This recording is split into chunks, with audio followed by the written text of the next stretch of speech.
Students, how are you? Fine. तो आपका lesson चालू था गौरा, मतलब एक किसकी कहानी है? महादेवी वर्मा द्वारा रचित एक गाय की कहानी है। इसमें पशुओं से उन्हें बहुत प्रेम है, जैसे मैंने आपको बताया था। और उन्होंने एक गाय पाली थी। वो गाय की भी बारे में बताया गया कि बड़ी बड़ी आँखें और यानी अच्छे सुंदर दिखती थी। फिर बाद में उसने एक बच्चे को जन्म दिया, बछड़े को जन्म दिया, जो लाल कलर का था, थोड़ा ब्राउन टाइप का था, इसलिए उसका नाम क्या हुआ? लाल मणि। और उसके माथे पे क्या था? सफ़ेद, ऐसा लगता था कि यहाँ पे टीका लगाया गया, तो सफ़ेद टीका, तो उसका नाम क्या रखा गया? लाल मणि। और आपने देखा होगा कि दूध निकालने के लिए भी उनके यहाँ जो दूध देता था, तो उसने खुद ही कहा कि मुझे आप अपने पास रख लीजिए, मैं दूध निकाला करूँगा। तो क्योंकि उनसे बनता नहीं था, हमारी महादेवी वर्मा से जो लेखिका थी, उनसे दूध दोते बनता नहीं था, तो इसलिए उसने उनको रख लिया। और कई देखा होगा, हमने पिछली बार पढ़ा था कि जब दूध दूहते थे तो और भी जो जानवर थे वो लाइन लगा के ऐसे बैठ जाते थे कि अब हमें दूध मिलेगा। और उनके सामने महाराज जो थे वो बर्तन रख देते थे उनके सामने, तो दूध दूहते ही उनके बर्तनों में डाल दिया जाता था। यहाँ तक हमने पढ़ लिया था। अब इसके बाद हम 4th पैराग्राफ लेंगे। 2-3 मास से झलकने लगती है। कहाँ तक? 2-3 मास से झलकने लगती है। ये पेज नंबर है 102 से 103 तक, ठीक है। तो 2-3 मास के उपरांत, मास मतलब महीना, मास क्या है? मास मीन्स महीना, मंथ जिसे बोलते हैं हम इंग्लिश में, मंथ। तो 2-3 महीने के उपरांत गौरा ने दाना चारा खाना बहुत कम कर दिया। अब 2-3 महीने के बाद जो गौरा थी, गाय थी, तो उसने क्या है? दाना और चारा, मतलब चारा भूसा जो देते थे गायों को खाने का, खिलाने वाला जो भी है, अनाज पानी, तो वो कम कर दिया था। और उत्तरोत्तर दुर्बल और शिथिल रहने। उत्तरोत्तर मतलब होता है क्रमशः। अब आदमी अगर खाएगा पिएगा नहीं तो कैसा रहेगा शरीर उसका? कमजोर तो होगा ही, दुर्बल भी होगा, कमजोर होगा, दुर्बल होगा, बीमार भी होगा, क्योंकि हम ही खाना नहीं खाएंगे तो हम ही बीमार पड़ेंगे। तो उसी तरह उसने भी 2-3 महीने तक धीरे धीरे उसका खाना कम कर दिया, तो वो कमजोर और दुर्बल हो गए। चिंतित होकर मैंने पशु चिकित्सक को बुलाकर दिखाया। पशु चिकित्सक, पशु चिकित्सक यहाँ पे पशुओं का डॉक्टर है। कौन है? पशुओं का डॉक्टर, पशुओं का डॉक्टर।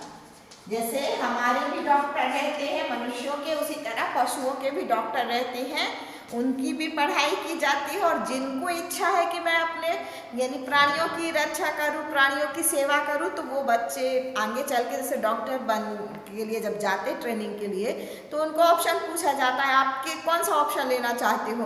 तो वो फिर खुद बोलते हैं कि मैं पशुओं की देखभाल करना चाहता हूँ, इसलिए मैं पशुओं का डॉक्टर की पढ़ाई करूँगा। तो उसी की वो पढ़ाई करते हैं मेडिकल में, फिर बाद में पशु के डॉक्टर बनते। तो उनको चिंता हुई लेखिका को कि ये खाना नहीं खा रही, 2-3 महीने से कमज़ोर होती जा रही है, तो इसलिए उन्होंने किसको बुलाया? पशुओं के डॉक्टर को बुलाकर दिखाया कि देखिए, वे कई दिनों तक अनेक प्रकार के निरीक्षण, परीक्षण और एक्सरे आदि द्वारा रोग का निदान खोजते रहे। अब डॉक्टर ने पहले बाहर से देखा, बाहर से वो ठीक थी, फिर उसका परीक्षण किया, परीक्षण मतलब जांच परख की, बाद में एक्सरे भी निकाला, क्योंकि जैसे हड्डियां टूट जाती है या अंदर की कोई वस्तु हमारी टूटती फूटती है, अंदर का क्या देखना है तो वो हम एक्सरे द्वारा ही देखते हैं। तो उसी तरह वो गाय का भी एक्सरे निकाला गया। एक्सरे द्वारा आदि के द्वारा रोग का निदान खोजते रहे। निदान मतलब उपाय। क्या होता है? निदान मीन्स उपाय खोजते रहे, उपाय खोजते रहे। अंत में उन्होंने निर्णय दिया कि गाय को सुई खिला दी गई है। अंत में क्या बोले? जब कुछ भी नहीं निकला, कोई बीमारी नहीं निकली, तो उन्होंने क्या बोला कि गाय को किसी ने सुई खिला दी। सुई पता है आपको? जब हमारा कपड़ा फट जाता है तो हम सुई धागे से सिलते हैं। वो लोहे की छोटी सी वस्तु, कौन सी? छोटी वस्तु, सुई बोलते हैं उसको। वो कहते हैं कि उसको किसी ने खिला दिया है, मतलब कुछ खाने। अब कैसे खिलाई गई ये भी बताया गया, जो उसके रक्त संचार के साथ हृदय तक पहुंच गई है। रक्त संचार मतलब जो हमारा रक्त ऊपर नीचे जाता है ना, तभी तो हम जिंदा है ना। अगर रक्त हमारा रुक गया तो समझो हम मर गए।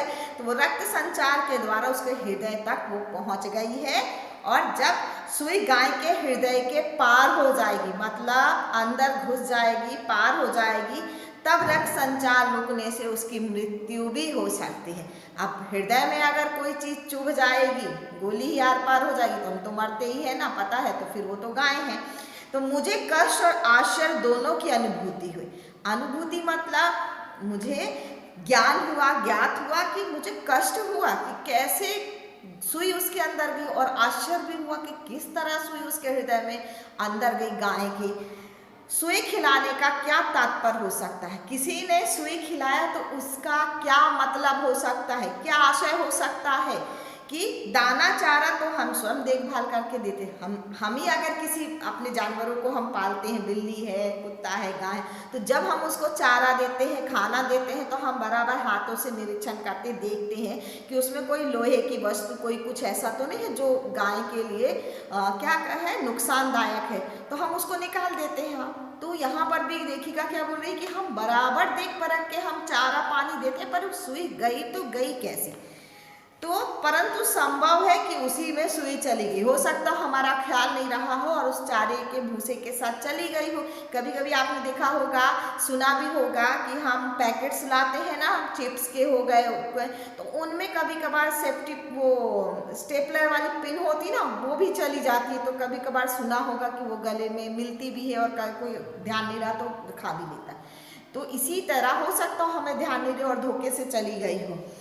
गुड़, हाँ, पर डॉक्टर के उत्तर से ज्ञात हुआ कि दाना चारे के साथ गई सुई गाय के मुख में ही छिपकर रह जाती। अब यहाँ पे देखो, यहाँ पे डॉक्टर ने बोला है कि अगर चारा और भूसा में हमारे साथ अगर गिर भी गई होगी, तो आपने देखा होगा कि वो खाती है और फिर चबाती रहती, घंटों ऐसे ऐसे करके चबाती है, इसके बाद फिर वो अंदर लेती है गाय। सुना होगा आपने, जिनके यहाँ होंगे तो वो जानते हैं, जिनके यहाँ नहीं है तो वो आपने बाहर देखे होंगे, कई गाय रहती, वो बैठ के बढ़िया चबाती रहती धीरे धीरे, फिर बाद में अंदर खाना लेती।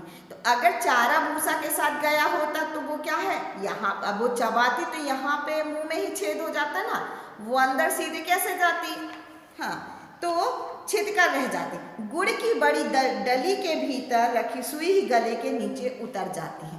गुड़ होता है ना, आपने देखा गुड़ के बीच में किसी ने सुई डाली होगी और फिर सीधे उसके मुंह में डाल दिया, तो वो कैसी है, गुड़ कैसा रहता है, वो चबाती नहीं, वो सीधे अंदर चला जाता है। तो हो सकता हो किसी ने गुड़ के अंदर डालकर उसके गले में डाल दी होगी तो चली गई होगी गुड़ के साथ। जैसे केले के साथ भी कई लोग, केला भी तुरंत चला जाता है, तो दवाई ववाई खाने में कई लोग कहते हैं केले में डाल के और ले लो।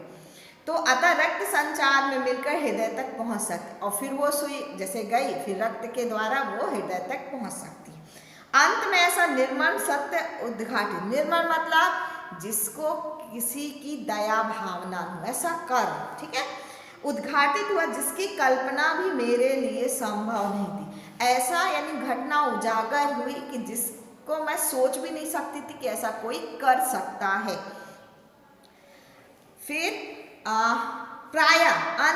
प्राय कुछ ग्वाले ऐसे घरों में जहां उनसे अधिक दूध लिया जाता है, गाय काना सह नहीं पाती। जैसे हम अभी तो हमारे पास, मेरे पास भी गाय नहीं है, तो मुझे दूध चाहिए तो मैं दूसरों से दूध लेती हूँ। सब लोग लेते हैं, जिनके पास खुद की गाय कुछ नहीं रहता वो दूसरों से लेते हैं। लेकिन अगर किसी हमने गाय पाल ली तो फिर मैं किसी दूसरे से क्यों लूँगी, फिर मेरा ही दूध रहेगा और ज़्यादा होगा तो मैं दूसरों को दे भी सकती हूँ। तो इस तरह के, जैसे यहाँ पे देखो, ग्वाले मतलब गाय को पालने वाले, ग्वाले मीन्स गाय को पालने वाले, जो गाय को पालते हैं उनको क्या बोलते हैं, ग्वाला, पालने वाले। तो कई ग्वाले ऐसे जिनका दूध हम लेते हैं और फिर हमारे यहाँ गाय आ जाने से उनका क्या हो जाता है कि वो दूध देना बंद हो जाता है, तो उनकी आय भी बंद हो जाती है। तो इस वजह से कहते हैं ना, इस एक हम क्या कह सकते हैं, जलन से, ईर्ष्या से, इस ईर्ष्या के कारण कई ग्वाले इस तरह का करते। तो देखो यहाँ पे दिया गया है कि कुछ ग्वाले ऐसे घरों में जहाँ उनसे अधिक दूध लिया जाता था, गाय का आना वो सह नहीं पाते और अवसर मिलते ही वो गुड़ में लपेट कर सुई उसे खिलाकर उसकी असमय मृत्यु कर दे। असमय मतलब जिसका समय निश्चित ना हो। असमय मीन्स क्या होता है, जिसका समय निश्चित ना हो। जिसका समय निश्चित ना हो, निश्चित ना हो, ना हो। असमय मतलब अकाल मृत्यु भी बोलते हैं कि कहीं दुर्घटना में मर जाते, कोई किसी में मर जाता है, एकदम से कोई शांत हो जाता है, तो असमय ही मृत्यु होती है उसकी।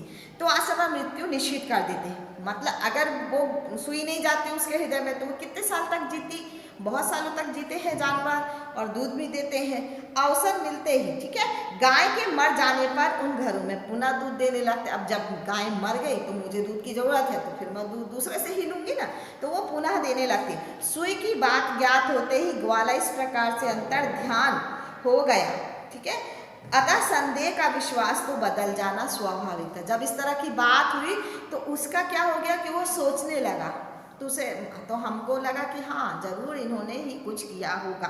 तो अतः संदेह का विश्वास में बदल जाना स्वाभाविक। अब मुझे संदेह है कि जैसे मेरी बुक, ऐसे एग्जाम्पल ले रहे आप लोग, वो नहीं करना कि बुक गुम गई, मेरी बुक मैंने क्लास में छोड़ दी और किसी के पास मिली और मुझे पता है कि उसके पास में है और मैं बोलूं, लेकिन वो बोलेगा नहीं मेरे पास नहीं है मैडम, लेकिन बाद में अगर उसके पास से मिल गई तो मेरा क्या है, संदेह क्या मिलेगा, शंका में वो विश्वास में बदल जाएगा। और हो सकता है उसने कवर ओवर भी चेंज कर दिया हो, जिसमें नाम लिखा हो वो भी कर दिया, और अंदर से तो बुक एक सी रहती है ना, तो फिर हम पहचान भी नहीं सकते। तो इसी तरह है, अब बुरा नहीं मानना, ठीक है।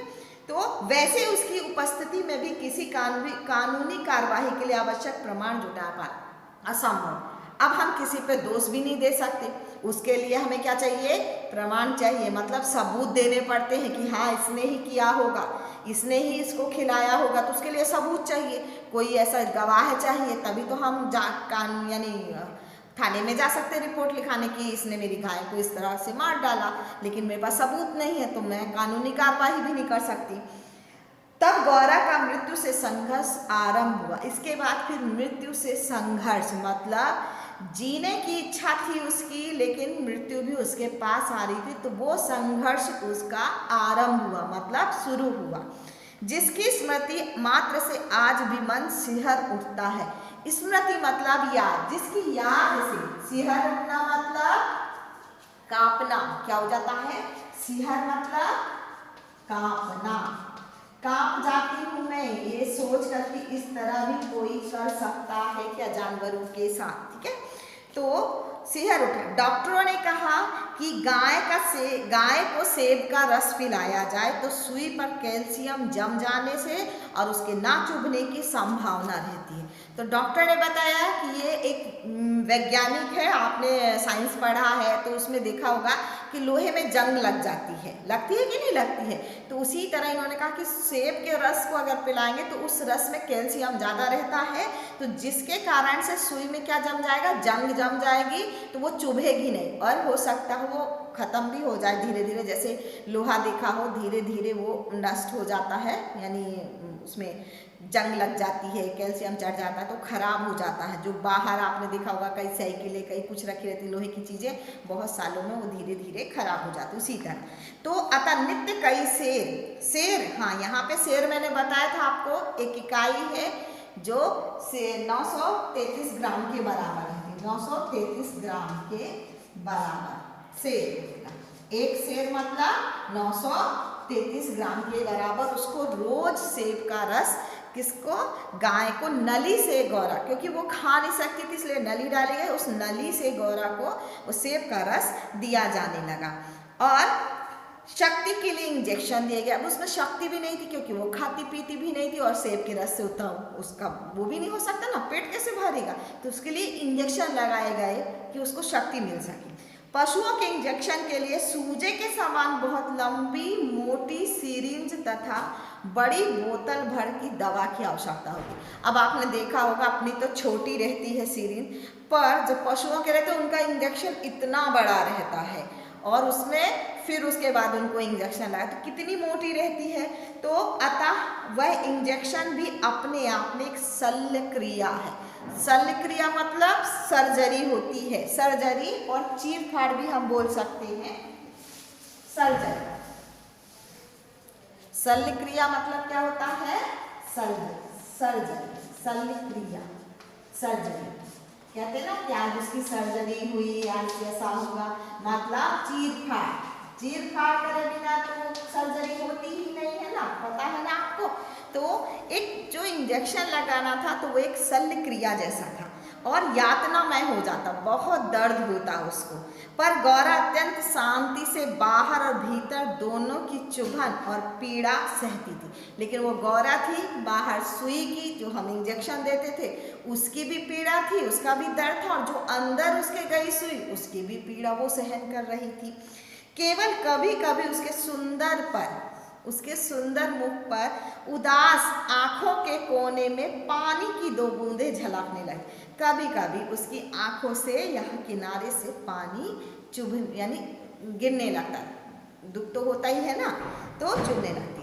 अब वह उठ नहीं पाती थी, मतलब इतनी शक्ति नहीं थी कि वो उठ पाए, तो वो बैठी ही थी।